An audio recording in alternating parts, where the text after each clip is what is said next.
খালি 26 তারিখ পর্যন্ত ওয়েট করো, একটু ওয়েট করো, জানি একটু ওয়েট। ভাই 26 তারিখে যে আমগো কি হইতে যাইতেছে ওটা তো ভাবি জানে না। 26 তারিখে যে আমরা বড়লোক হয়ে যাবো তাও ভাবি জানে না। আপনি ভাবিরে বুঝে দেন 26 তারিখে যে আমরা কি হইতে যাচ্ছে। আরে আরে মামা, 26 তারিখে যে আমরা বললো কমু, এই কথাটা ওর আমি কেমনে বুঝামু?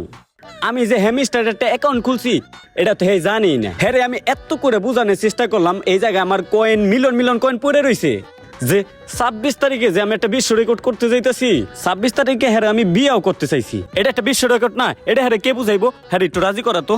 26 তারিখে আমি R15 কিনতাছি, 4 চাকা কিনতাছি, গাড়ি কিনতাছি, বাড়ি করতেছি। হ্যাঁ একটু বুঝা যা, ও মামা, ভালো করে বুঝে বুঝা যা। এই যে ভাবি শুনেন, ওই বন্ধু খারা, এই মায়েরে বিয়া লেগে পড়াইতে হইব না। আর আমাকে 26 তারিখে যে টাকা আইবো এতে ভালো ভালো মাইয়া দেখে বিয়া করামু। ওই যে শর্ট শর্ট জামা পরে না, ওই সব মায়ে দেখে বিয়া করামু আমার বন্ধুরে। আয় চল।